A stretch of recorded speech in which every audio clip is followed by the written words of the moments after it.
오늘은 중요 소식이 아주 많이 나온 날입니다. 테슬라 3분기 실적에 직접적으로 영향을 주는 인도량과 관련된 추가 정보가 업데이트된 날이며 일론 머스크 같은 경우 대리가 집으로 돌아왔다라는 글을 남기며 얼마나 열심히 일하고 있는지를 공유하기도 하였습니다. 금요일 밤 옵티머스 엔지니어링으로 밤샘 작업을 하였고 그 이후에는 오스틴으로 야간 비행기를 타고 돌아갔습니다. 토요일 오후 같은 경우 테슬라 AI5 칩 설계에 참여하여서 심층 기술 검토를 하였고 월요일은 콜로서스2 데이터 센터 현장 점검을 하는 등 엄청난 강행군을 하며 완벽한 테슬라 CEO로서 복귀했음을 밝혔습니다. 또한 동시에 오늘은 연준의 FOMC가 시작된 날이기도 합니다. 연준의 FOMC는 보통 2일간 진행이 되는데 오늘 벌써 시작을 하였고 내일 미팅이 끝나고 난 다음에 기자회견이 진행이 되게 됩니다. 기준금리 자체는 내려간다라는 게 기정사실인데 이번 FOMC 같은 경우 경제 전망까지 포함이 되어 있습니다. 이 경제 전망에서 어떤 이야기가 나오며 기준금리를 인하하며 얼마나 더 많은 기준금리를 인하할 것인가에 대한 예상에 따라서 시장의 반응이 크게 요동치게 되는 날입니다.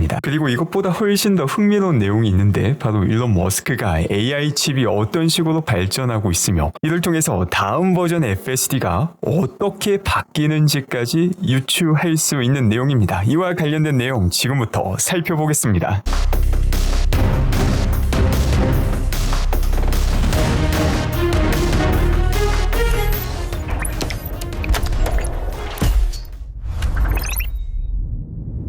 먼저 지금 보시는 내용은 지난 15일 일론 머스크가 남긴 게시글입니다. 이를 보게 되면 텍사스 삼성 공장에서 생산하게 되는 AI 칩 같은 경우 AI5가 아닌 AI6 칩을 생산할 것이라고 밝힙니다. AI5만 해도 상당히 기대가 되고 있는 상황인데 단순히 다음 버전이 아니라 그 다음 버전까지 미리 준비하고 있다라는 점이 먼저 이목을 끌고 있습니다. 또한 동시에 HBM 사용 여부는 아직까지 정하지 않았다고 밝히고 있으며 그 이유에 대해서도 설명을 하고 있습니다. 전체 파라미터 대비 실제 사용되는 파라미터의 비중이 핵심인데 지금 트렌드를 보게 된다면 HBM보다 일반 램이 더 효율적일 수도 있다라는 글을 남깁니다. 그리고 여기에 이어서 일반 메모리가 더 많은 용량과 저렴한 가격의 장점이 있으며 HBM 채택이 당연한 정답은 아닐 수 있다는 글을 추가로 남기고 있습니다. 정확히 일론 머스크가 한 내용을 보게 되면 HBM을 사용하는 것이 많은 사람들이 생각하는 것처럼 확실한 정답은 아닙니다 라는 글을 남깁니다. 그리고 이 글을 바탕으로 AI 전문가인 제임스 씨께서 엄청난 내용들을 파악해 나갑니다.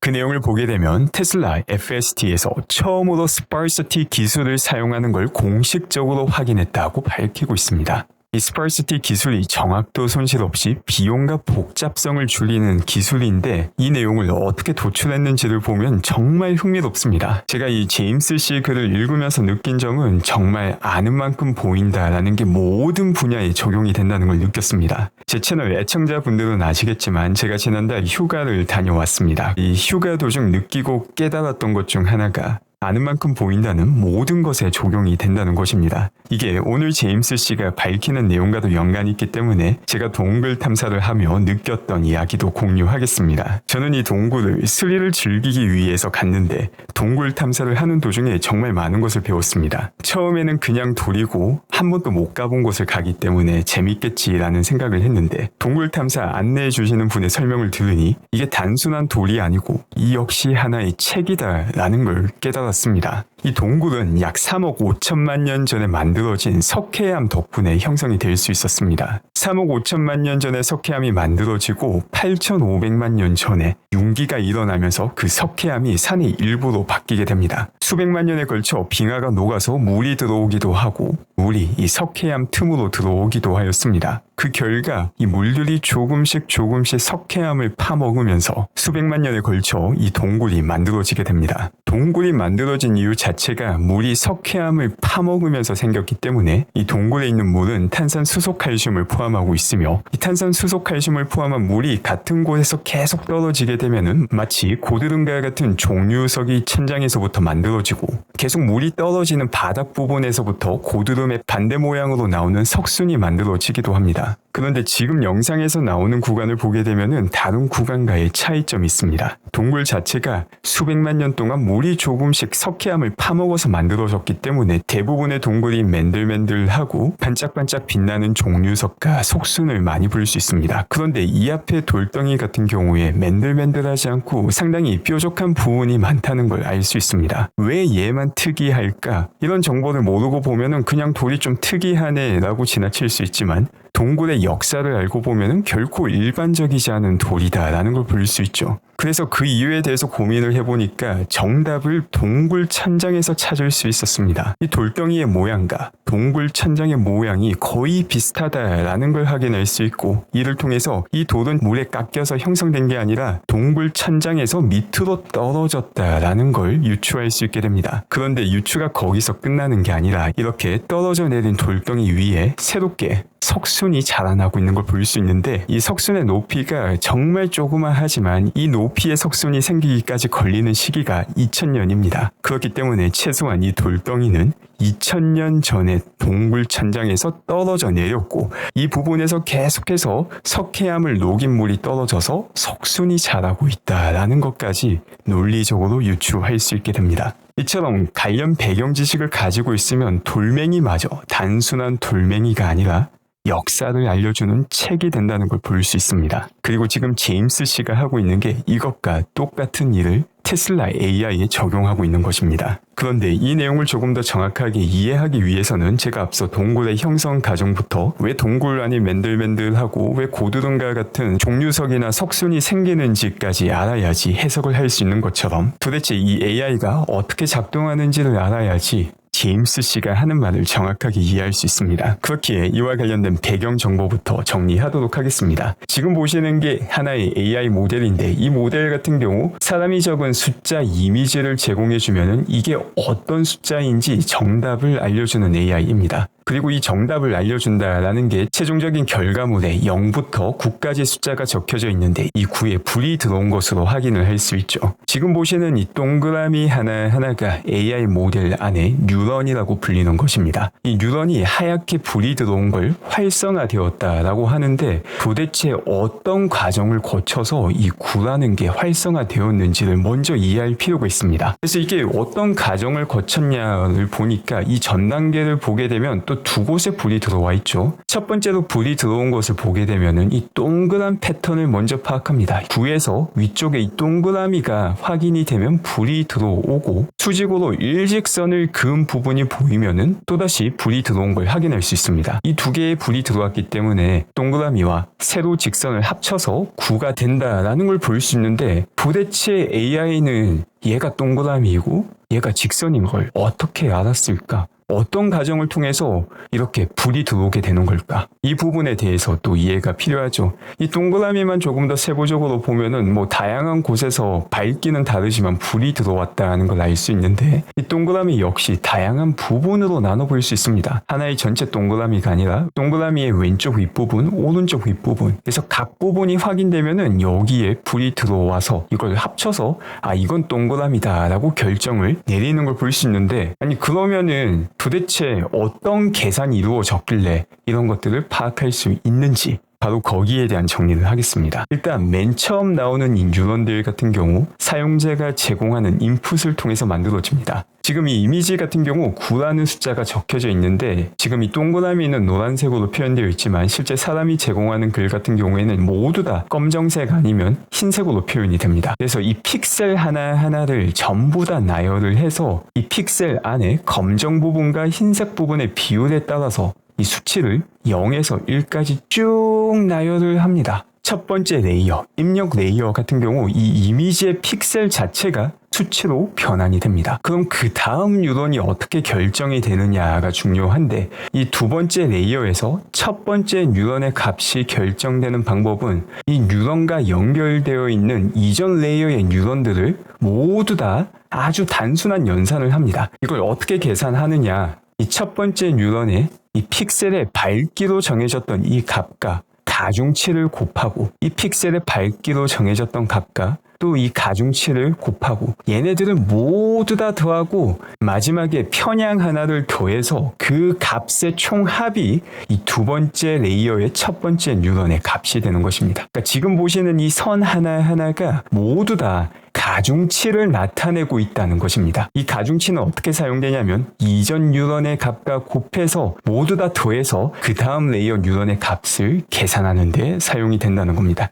이게 우리가 많이 말을 하는 AI 모델의 매개 변수와 가중치의 의미입니다. 지금 보시는 이 뉴런 하나하나 이 개수를 모두 다 합친 게 매개 변수가 되는 거고 지금 뭐 수백억 조 단위가 되죠. 그리고 가중치는 이 뉴런들을 연결하고 있는 이 선 하나하나를 의미합니다. 그런데 가중치가 뉴런의 개수보다 당연히 훨씬 더 많다는 걸 볼 수 있죠. 이전의 뉴런들과 모두 하나하나 다 연결되어 있고 그만큼 뉴런 하나가 가지는 가중치가 엄청나게 많다는 것을 볼 수 있습니다. 앞서 말씀드린 이전 레이어의 뉴런의 값 곱하기 가중치 더하기 편향을 통해서 새로운 뉴런의 최종적인 값이 나오고 이 값이 높으면은 이 뉴런은 활성화되고 이 값이 낮으면 뉴런은 활성화되지 않고 꺼지게 됩니다. 그리고 똑같은 방식으로 그 다음 레이어의 뉴런을 계산하고 마지막 레이어의 뉴런을 계산하면은 사람이 적은 구를 인식할 수 있는 AI 모델이 나오게 됩니다. 그런데 여기서 이상하죠. 도대체 어떻게 이처럼 정확하게 숫자를 인식할 수 있는 가중치와 편향을 우리가 알 수 있을까? 정답은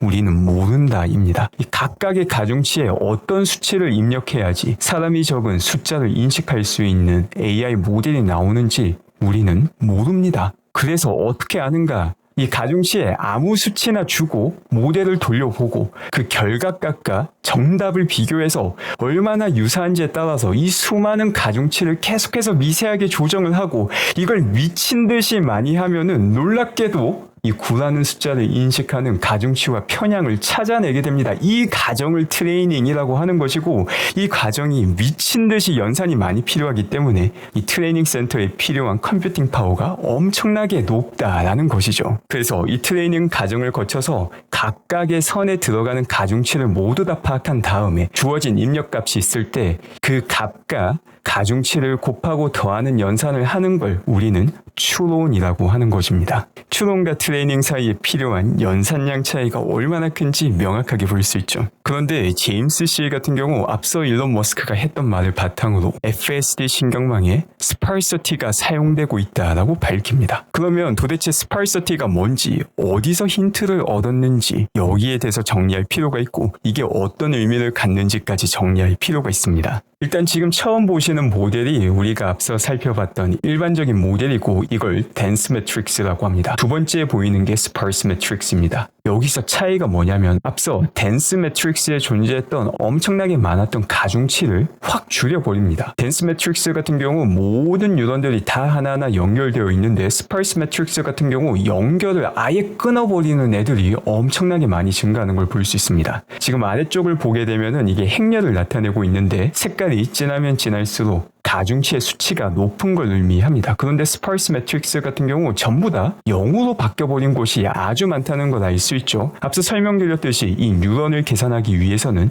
이전 뉴런의 값과 가중치를 곱해야 되는데 이게 0이 되어버리면 연산 자체가 사실 사라져버립니다. 뭐든지 0을 곱하면 0이 나오기 때문에 연산 자체가 너무나도 단순해져 버리고 필요 컴퓨팅 파워 자체가 아주 줄어들게 되는 것입니다. 그런데 여기서 이상한 점이 많죠. 앞서 설명드렸듯이 얼마의 가중치를 줘야지 원하는 답을 찾는 AI 모델이 나오는지를 찾기 위해서 엄청난 트레이닝과 돈과 시간과 전력을 소비해서 그 수치를 찾았는데 얘를 빵으로 바꿔버린다? 너무 이상하지 않습니까? 그 이유는 스탠퍼드 연구 결과를 통해서 알 수 있습니다. 스탠퍼드 연구 결과를 보면 신경망은 가중치의 50%에서 90%를 0으로 만들어도 성능을 거의 유지할 수 있다. 라는 걸 확인하였습니다. 물론 아무거나 빵으로 바꾸는 게 아니라 성능에 영향을 주지 않는 가중치를 찾아서 0으로 바꿀 때입니다. 도대체 제임스 씨는 이걸 어떻게 추론하였는가? 바로 위에서 일론 머스크가 말한 내용으로 이를 추론한 것입니다. 활성 파라미터에 비해 전체 파라미터 수가 상대적으로 훨씬 더 커지는 경우에 램이 더 유리하다라는 일론 머스크의 발언을 바탕으로 이걸 추론해낸 것입니다. 전체 파라미터의 수가 활성 파라미터에 비해 상대적으로 더 커지는 게 바로 스파르스 매트릭스이기 때문입니다. 이게 의미하는 바가 뭐냐면 AI 모델의 파라미터가 더 커지더라도 추론에 필요한 연산은 줄어들 수 있다는 걸 의미합니다. 필요한 연산이 줄어듦에도 불구하고 모델의 규모가 커지면서 더 강력해진 지능은 그대로 유지될 수 있다라는 게 바로 스탠퍼드 연구 결과를 통해서 확인이 된 내용입니다. 이걸 테슬라에 적용하면 더 뛰어난 미래 자율주행을 더 적은 연산으로 가능하게 할 수 있다라는 의미고, 미래 버전 FSD 매개 변수가 커지더라도 차량에 필요한 추론 디바이스인 AI 칩에 필요한 연산은 오히려 줄어들 수 있다는 걸 시사하는 내용입니다. 아담 조나스가 깜놀한 하드웨어 3 여전히 뛰어난 자율주행이 미래에도 가능할 수 있다라는 걸 시사하는 내용입니다. 그 밖에 인도량과 관련된 내용도 정리하겠습니다. 지난주 중국 보험 등록수를 보게 되면 15,350대를 기록하며 결코 나쁘지 않은 흐름을 이어나가고 있습니다. 이제 인도량과 관련해서는 마지막 2, 3주가 가장 중요합니다. 그렇기 때문에 이번 주와 다음 주 인도량 역시 얼마나 빠르게 올라가느냐 여전히 3분기 실적에 직접적으로 영향을 주는 요인이 됩니다. 이번 분기 중국의 누적 판매량을 보게 되면 지난 분기보다는 월등히 더 많은 판매량을 보이고 있지만 작년 3분기와 비교하면은 조금 못 미치는 모습을 보여주고 있습니다. 그래서 다가오는 2주 동안 이 갭을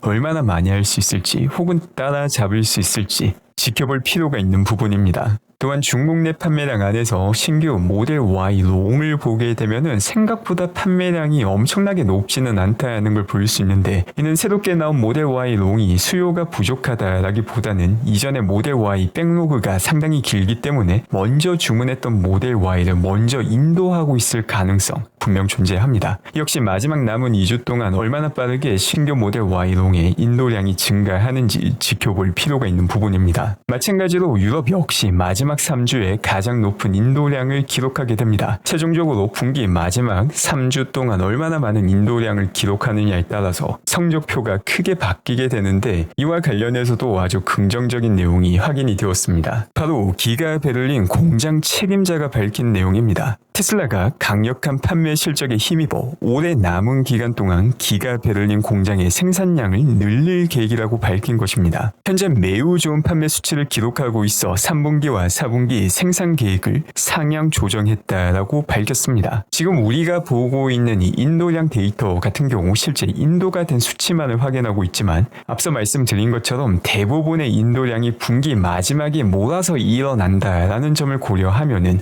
또 기가 베를린 공장 책임자가 밝혔던 내용을 고려하면 유럽에서 역시 분기 말 생각보다 높은 인도량을 기록할 가능성이 여전히 존재한다는 것을 볼 수 있습니다. 그리고 가장 중요한 미국은 말할 것도 없이 이번 3분기 역대 최고 수준의 인도량이 발생할 수밖에 없는 분기입니다. 물론 이는 미래 인도량을 3분기에 끌어다 쓴다라는 한계점도 분명 존재하지만, 이번 3분기 인도량 같은 경우 여전히 긍정적인 수치가 나올 확률이 아주 높은 상황입니다.